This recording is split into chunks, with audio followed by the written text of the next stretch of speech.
Bapak, Ibu, dan saudara-saudaraku yang terkasih, berkah dalam. Berjumpa kembali bersama saya, Antonius Eka Jaya Suprana, penyuluh agama Katolik. Bapak, Ibu, dan saudara-saudariku, saya mengambil tema menjaga kelestarian lingkungan hidup sebagai perwujudan iman yang konkret. Saudaraku, tentu saja karena saya penyuluh agama Katolik, maka saya ingin menawarkan bahan refleksi dari ensiklik Laudato Si, ensiklik kedua yang diterbitkan oleh Paus Fransiskus, Paus kita. Menjaga kelestarian lingkungan hidup sebagai perwujudan iman yang konkret, refleksi ekologis ensiklik Laudato Si. Tetapi sebelumnya saya ingin menyapa panjenengan semua. Bagaimana kabar Anda pagi ini? Semoga dalam keadaan sehat dan berbahagia di dalam Tuhan. Bapak, Ibu, dan saudaraku, kita tahu bahwa manusia merupakan makhluk hidup yang memiliki ketergantungan dengan alam sebagai daya untuk bertumbuh dan berkembang. Kita harus sadar bahwa manusia itu tidak dapat lepas dari alam, karena pada dasarnya manusia itu membutuhkan apa yang terdapat dalam sumber daya alam tersebut, seperti tumbuhan, hewan, tanah, air, dan udara. Dalam tataran biologis, manusia itu membutuhkan sumber alam sebagai sumber utama pemenuh kebutuhan hidup untuk memperoleh makanan, minuman, serta kenyamanan dalam bernafas. Alam juga berperan penting dalam memenuhi persyaratan manusia untuk berkembang dalam setiap segi kehidupan, misalnya dalam segi ekonomi. Bapak, Ibu, dan saudara-saudariku, perekonomian yang berkembang pun itu tidak dapat dilepaskan dari peran alam, dan tidak terelakkan bahwa manusia itu selalu mengandalkan alam. Ketika manusia semakin berambisi untuk berkembang, justru di sanalah manusia mulai melupakan keseimbangan alam. Manusia modern itu semakin rakus akan ketersediaan alam dan terus berupaya untuk mengeruk kekayaan alam tersebut.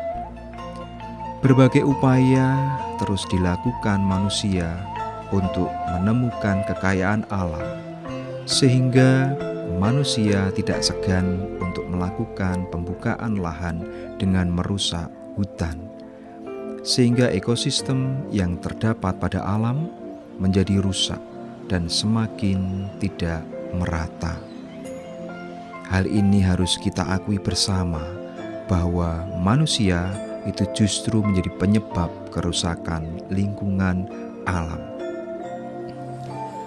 Bapak, Ibu, dan saudara-saudariku, di berbagai tempat sudah terjadi penggundulan maupun pembakaran hutan untuk membuka lahan bagi perkebunan sawit maupun pertambangan. Bukankah ini adalah hal atau tindakan yang kurang bertanggung jawab?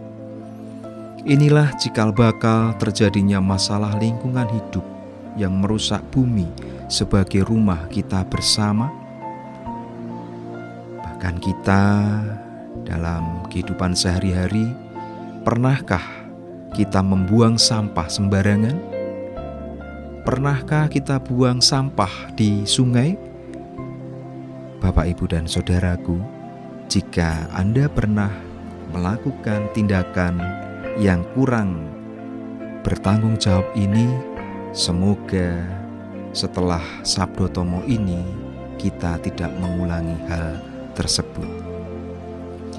Bapak, Ibu, dan saudara-saudariku yang berbahagia, Kitab Suci merupakan dasar iman dan tumpuan hidup gereja.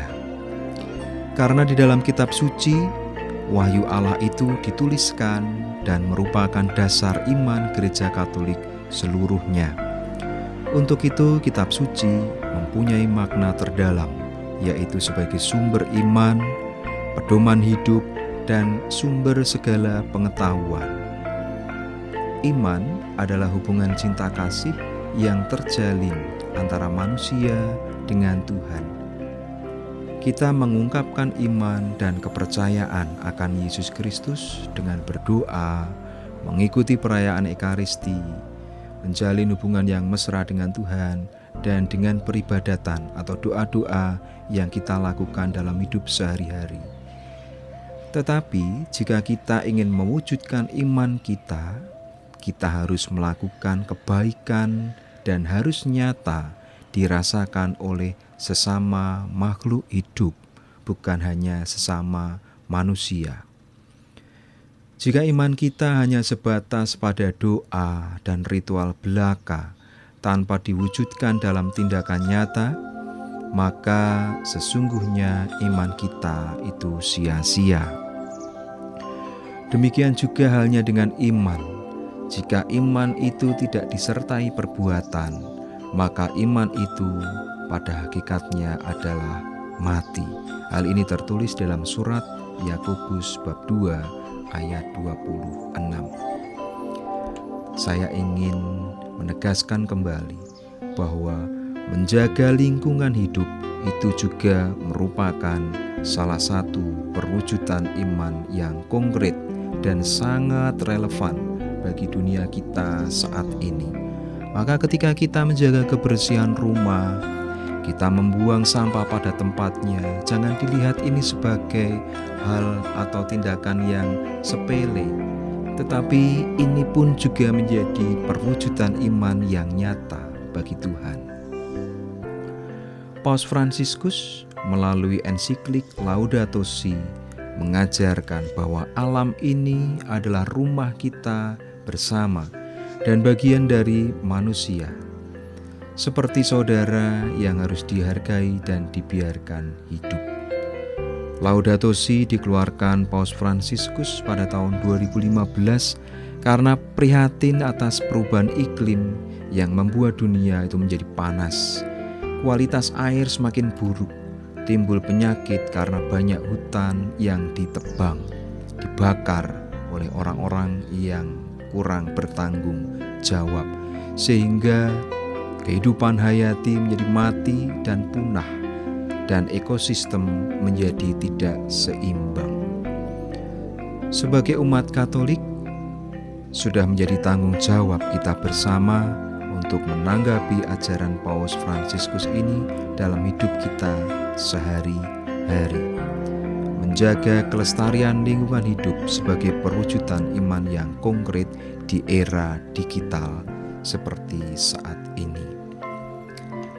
Bapak, Ibu, dan saudara-saudariku yang berbahagia, kita tahu bahwa polusi dan perubahan iklim ini menjadi masalah global.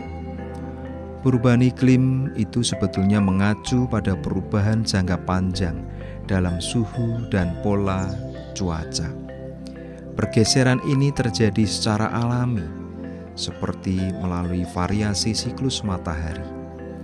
Namun sejak tahun 1800-an, aktivitas manusia telah menjadi penyebab yang utama terjadinya perubahan iklim, terutama akibat pembakaran bahan bakar fosil seperti batu bara, minyak, dan gas. Saudara-saudariku, pembakaran bahan bakar fosil itu menghasilkan emisi gas rumah kaca yang bekerja seperti selimut yang melilit bumi. Kita tahu bahwa inilah yang menghasilkan panas matahari dan menaikkan suhu. Mungkin kalau Anda peka dan jeli, daerah-daerah yang dulunya dingin sekarang sudah tidak dingin lagi. Saya ambil contoh misalnya Tawangmangu. Dulu mungkin 20 tahun yang lalu daerah Tawangmangu adalah daerah yang dingin. Tetapi coba, apakah Tawangmangu sekarang itu sedingin dulu? Karena Tawangmangu sekarang bersuhu yang lumayan panas. Bapak, Ibu, dan saudara-saudariku, contoh emisi gas rumah kaca yang menyebabkan perubahan iklim, termasuk karbon dioksida dan metana. Ini berasal dari penggunaan bensin untuk mengendarai mobil atau batu bara untuk memanaskan gedung misalnya. Maka perusahaan-perusahaan otomotif sekarang berlomba-lomba menghasilkan kendaraan dengan bahan bakar listrik. Maaf, bukan bahan bakar, tetapi menggunakan daya listrik. Pembukaan lahan dan hutan juga dapat melepaskan karbon dioksida. Tempat pembuangan sampah merupakan sumber utama emisi metana. Energi, industri, transportasi, bangunan, pertanian, dan tata guna lahan termasuk di antara penghasil emisi utama. Saudara-saudariku yang berbahagia, penggerak utama perubahan iklim sebetulnya adalah polusi udara yang disebabkan oleh emisi metana dan pembakaran bahan bakar fosil. Polusi udara, fase gas. Dua bahaya lingkungan ini sebetulnya sangat terkait dan harus ditangani bersama. Konsekuensi dari perubahan iklim ini sangat mengerikan dan harus segera ditangani. Perubahan iklim terjadi karena adanya perubahan jangka panjang terhadap suhu dan cuaca. Dampak efek jangka panjang dari hal tersebut diantaranya yang pertama, perubahan ekosistem yang mendadak. Kedua, risiko terjadinya banjir bandang, kepunahan spesies, gelombang panas yang meningkat, kekeringan yang meningkat, kebakaran hutan yang lebih ekstrim, badai yang lebih kuat, penutup salju yang berkurang, pengurangan hasil pertanian, dan sedangkan populasi terus bertambah. Peningkatan resiko kesehatan. Beberapa hal ini adalah akibat terjadinya perubahan iklim dan cuaca yang ekstrim. Bapak, Ibu, dan saudara-saudari yang terkasih, melalui ensiklik Laudato Si, Paus Fransiskus mengajarkan bagi kita bagaimana merawat bumi, rumah kita bersama. Pada bulan Mei tahun 2015, Paus kita telah mengeluarkan ensiklik Laudato Si. Sebetulnya arti harafiahnya adalah terpujilah engkau. Ensiklik ini mengajak kita semua untuk menjaga, merawat alam dari kehancuran. Ensiklik ini adalah ensiklik yang kedua dari Paus kita, Paus Fransiskus. Dalam ensiklik ini, Paus kita mengkritik konsumerisme dan pembangunan yang tak terkendali, menyesalkan terjadinya kerusakan lingkungan dan pemanasan global, serta mengajak kita semua di seluruh dunia untuk mengambil aksi global yang terpadu dan segera atau mendesak. Ensiklik tertanggal 24 Mei 2015 ini dipublikasikan secara resmi pada tanggal 18 Juni 2015 melalui sebuah konferensi pers. Jadi tanggal 18 Juni yang akan datang itu genap ensiklik ini berusia 9 tahun. Vatikan merilis dokumen tersebut dalam bahasa Italia, Jerman, Inggris, Spanyol, Perancis, Polandia, Portugis, dan juga bahasa Arab. Sementara untuk edisi bahasa Indonesia sudah diterjemahkan oleh Dokpen KWI dan dalam versi digital diterjemahkan oleh Pater Martin Harun OFM. Bapak, Ibu, dan saudara-saudariku, dalam ensiklik Laudato Si ini, Paus Fransiskus menuliskan argumen teologinya tentang pentingnya mengatasi perubahan iklim dan melindungi lingkungan. Beliau menjelaskan kerusakan yang terus-terusan itu dilakukan oleh manusia terhadap lingkungan sebagai satu tanda kecil dari krisis etika krisis budaya dan spiritual modernitas. Mungkin di antara kita beranggapan bahwa membuang sampah adalah hal yang sederhana. Membuang sampah sembarangan itu kan cuma sepele.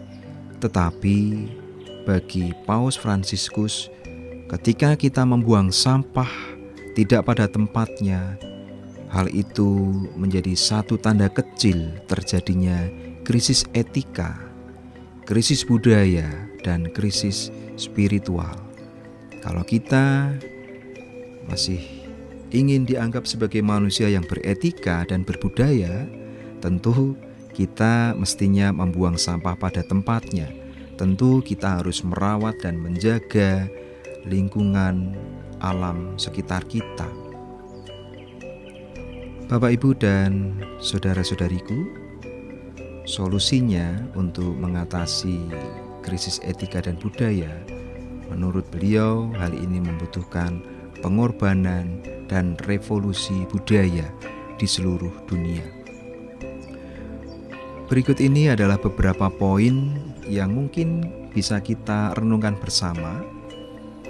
Melalui ensiklik Laudato Si, beliau memberikan poin-poin penting untuk bahan permenungan kita. Yang pertama, Paus menjelaskan sebuah sensus sains yang solid, menunjukkan bahwa pemanasan global itu nyata dan akan mengurangi ketersediaan air minum, merusak pertanian, bahkan menyebabkan kepunahan hewan dan tumbuhan, meningkatkan keasaman laut, dan menaikkan permukaan air laut yang menyebabkan kebanjiran di kota-kota besar di seluruh dunia. Beliau mengatakan perubahan iklim itu terjadi secara alami, tetapi penelitian menunjukkan bahwa pemanasan global itu disebabkan oleh aktivitas manusia. Poin yang kedua, bidang ekonomi. Ensiklik ini merupakan kritik ekonomi dan juga panggilan untuk menyelamatkan lingkungan.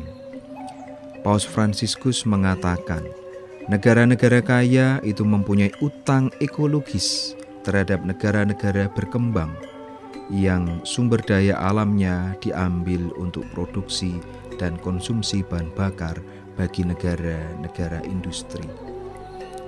Beliau menyebutkan hubungan ekonomi ini adalah hubungan dengan struktur yang sesat dan menolak argumen bahwa pertumbuhan ekonomi saja bisa memecahkan masalah kelaparan dan kemiskinan global serta memperbaiki keadaan lingkungan. Menurutnya, pola pikir seperti itu sebagai sebuah konsep pasar yang ajaib dan salah. Poin yang ketiga adalah kebijakan pemerintah. Paus Fransiskus mengatakan bahwa peraturan pemerintah itu mutlak diperlukan untuk mengurangi pemanasan global dan penting untuk merancang lembaga internasional yang lebih kuat, lebih efisien dan terorganisir dengan memanfaatkan kewenangan untuk memberikan sanksi bagi mereka yang melanggar aturan. Konsensus global penting untuk menghadapi masalah yang lebih kompleks yang tidak dapat diselesaikan secara sepihak dari masing-masing negara, kata Paus. Namun, ia mengatakan peraturan saja tidak akan memecahkan masalah. Sebaliknya, pandangan untuk merubah etika secara menyeluruh mutlak diperlukan untuk memprioritaskan perawatan alam dan manusia. Poin keempat yang bisa kita renungkan itu berkaitan dengan manusia. Paus mengatakan setiap aktivitas yang berdampak pada lingkungan juga harus memperhitungkan hak-hak dasar kaum miskin dan mereka yang kurang mampu. Beliau mengatakan konsumerisme yang tidak beretika telah menyebabkan tingkat konsumsi yang menyebabkan parahnya kerusakan lingkungan. Dia mengajak setiap orang untuk membentuk jaringan sosial dengan tujuan menekan pemimpin politik untuk melakukan perubahan dan membantu mereka yang kehilangan tempat tinggal atau pekerjaan akibat adanya perubahan iklim. Paus mendesak agar masyarakat mengubah gaya hidup mereka, termasuk menggunakan transportasi umum atau naik mobil bersama-sama dan menanam pohon serta mematikan lampu yang tidak digunakan. Bapak, Ibu, dan saudara-saudariku, jika ketika Anda beraktivitas harian sering memakai atau menggunakan transportasi umum, ini berarti Anda sudah mengikuti apa yang dianjurkan oleh Paus kita. Betapa kita bisa mengurangi polusi udara jika kita beraktivitas harian itu menggunakan transportasi umum. Atau di rumah-rumah kita mungkin kita menghemat listrik dengan mematikan lampu kalau kita tidak menggunakan. Ini adalah hal kecil dan sangat konkret yang perlu kita lakukan. Poin kelima yang bisa kita renungkan adalah berkaitan dengan iman. Paus Fransiskus menyebutkan inti ajaran Katolik adalah menekankan kepedulian terhadap makhluk ciptaan Tuhan dan kaum miskin. Beliau mendesak manusia bertanggung jawab secara moral untuk merawat lingkungan, seperti yang tertulis dalam kitab Kejadian bab 2 ayat 15, bahwa kita memiliki tugas untuk menjaga dan merawat bumi kita ini.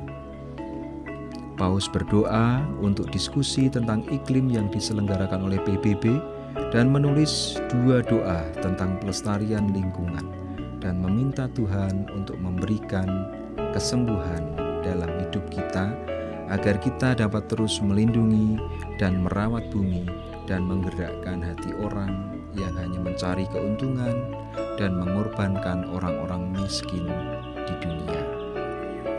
Nah, saudara-saudariku, setelah kita mengulik sedikit tentang ensiklik Laudato Si, yang dapat kita renungkan bersama sekarang adalah bahwa kita pun juga bisa mewujudkan iman kita secara konkret dengan menjaga kelestarian lingkungan hidup. Menjaga keutuhan ciptaan itu merupakan wujud iman kita. Keteladanan Bapa Suci Paus Fransiskus tentang hal tersebut di atas itu sangat jelas dalam ensiklik Laudato Si yang tadi kita bahas bersama-sama. Menjaga keutuhan ciptaan berarti kita peduli terhadap apa yang sedang terjadi dengan tanah dan air tempat di mana kita hidup dan menyediakan bahan-bahan dasar makanan dan sumber air bersih yang kita minum dan perlukan setiap hari. Dengan menanam dan mengairi pohon di sekitar kita, sebetulnya kita sudah mendukung pohon-pohon ini bertumbuh dan berkarya menyumbangkan oksigen yang kita peroleh setiap hari dengan cuma-cuma. Pohon-pohon itu diciptakan oleh Tuhan untuk berkontribusi bagi ciptaan yang lain, seperti bagi kita manusia. Kita setiap hari menghirup oksigen yang kita hirup secara cuma-cuma. Nah, oksigen ini diciptakan oleh pohon-pohon. Binatang-binatang juga ikut berbahagia ketika tanaman tumbuh subur dan menjadi ekosistem kehidupannya. Gerakan perwujudan iman yang relevan untuk saat ini adalah gerakan mengembalikan suasana shalom, yakni kondisi damai sejahtera yang utuh ketika manusia hidup harmonis dengan alam semesta dan dengan Tuhan. Sekali lagi, kita diutus, kita dipanggil untuk mengembalikan suasana kehidupan kita, lingkungan alam di sekitar kita itu kembali menuju kondisi yang damai, sejahtera, dan utuh. Firdaus adalah gambaran suasana damai sejahtera ketika manusia pertama belum jatuh ke dalam dosa. Maka sebetulnya kita punya tugas dan tanggung jawab untuk mengembalikan bumi kita kembali seperti dulu. Manusia, alam, tumbuhan, dan aneka binatang hidup bersama-sama hidup dalam suasana yang penuh kedamaian. Ensiklik Laudato Si mengemukakan gagasan umum dan sesekali memberi petunjuk praktis tentang apa yang semestinya kita buat untuk merawat bumi sebagai rumah bersama kita. Untuk menindaklanjuti solusi-solusi yang ditawarkan oleh Paus Fransiskus dalam ensiklik Laudato Si, saya ingin menyodorkan atau menawarkan poin-poin atau tindakan yang nyata dan konkret yang bisa kita coba, yang bisa kita upayakan di gereja, di sekolah, di rumah, dan juga bagi para kaum muda itu bisa kita usahakan. Yang pertama, ketika kita berada di gereja atau kita adalah aktivis gereja, ada beberapa tindakan yang bisa kita upayakan untuk menjaga kebersihan dan juga melestarikan lingkungan alam. Yang pertama, menciptakan lingkungan gereja yang bersih dan hijau, baik di dalam gereja, di pastoran, maupun di halaman sekitar gereja dan pastoran.